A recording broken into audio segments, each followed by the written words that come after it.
अगर हम सब साथ हो तो भारत हिंदू राष्ट्र हो। जिसके ऊपर संतों की चरणों की कृपा हो जाती है वो निर्बल भी सबल बन जाता है। हमने आज एक नया नारा बनाया है भारत के इतिहास में, तुम मेरा साथ दो, हम हिंदू राष्ट्र बनाएंगे। तारीख बदली, दिन बदला, समय बदला, वक्त बदला, जगह बदल गई।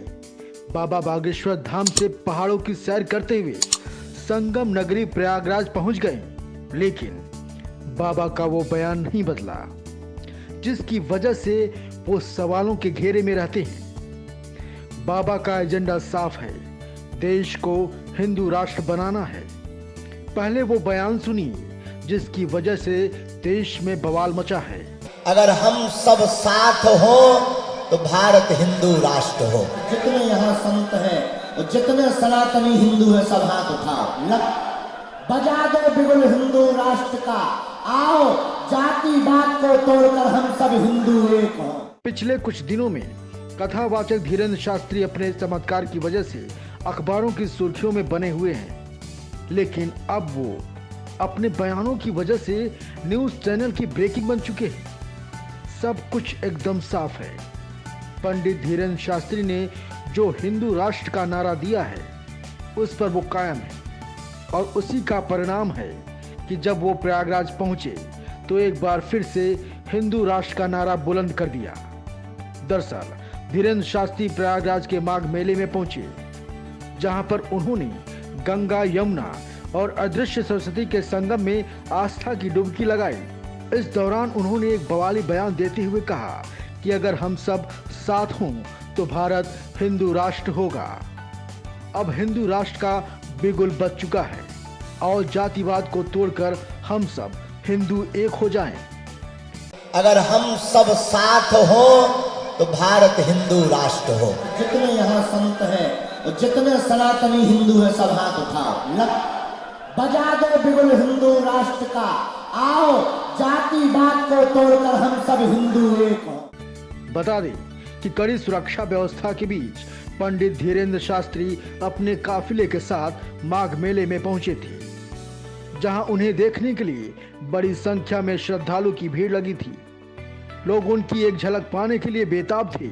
हम बागेश्वर धाम का दर्शन कर पाए, ये हमारे लिए बहुत सौभाग्य की बात है। हमारे हिंदू धर्म को और सनातन धर्म को आगे बढ़ाने का कार्य कर रहे हैं और राष्ट्रीय संत हैं। पंडित धीरेन्द्र शास्त्री लगातार हिंदू राष्ट्र और सनातन धर्म को लेकर अपनी आवाज बुलंद कर रहे हैं, इसलिए मौका मिलते ही उन्होंने अपने साथ बैठे साधु संतों की तारीफ में कसीदे पढ़ने शुरू कर दी। तो सुनिए धीरेन्द्र शास्त्री ने संतों को खुश करने के लिए क्या कहा। जिसके ऊपर संतों की चरणों की कृपा हो जाती है वो निर्बल भी सबल बन जाता है। घोषणा में ही प्रार्थना कर रहे, तीन बनावत देश को, तीन बनावत देश को, संत सती अरुसूर, तीन मिटावत देश को, कायर कपटी क्रूर। संपूर्ण संसार को संतों का तपोबल चलाता है और जो संतों के आशीर्वाद को लेकर बढ़ता है वो जिंदगी में जहां भी जाता है झंडा गाड़ कर आता है। प्रयागराज पहुंचने से पहले पंडित धीरेन्द्र शास्त्री उत्तराखंड की पहाड़ियों पर पहुंचे थे, जहां पर वो पतंजलि के सीईओ आचार्य बालकृष्ण से मुलाकात की और फिर उन्होंने सनातन की हुंकार भरी। यहाँ पर भी उन्होंने कायदा और फायदा समझाने की पूरी कोशिश की थी। प्राचीन परंपराओं पर आपेक्ष लगाना, प्राचीन पद्धतियों पर जो हमारी संतों ऋषियों मुनियों की यात्रा है उन पर उंगली उठाना एक छोटी मानसिकता दर्शाती है। लेकिन वर्तमान में एक बहुत प्रेम पूर्वक हम निवेदन करें कि अब वर्तमान में सनातनीय हिंदू साधु संत एकत्रित हैं। अब आगे अगर आप सनातन धर्म के ऊपर, सनातन संस्कृति के ऊपर और सनातन के साधकों के ऊपर अगर आप उंगली उठाएंगे तो फायदे में नहीं रहेंगे, इसलिए कायदे में रहोगे तो फायदे में रहोगे।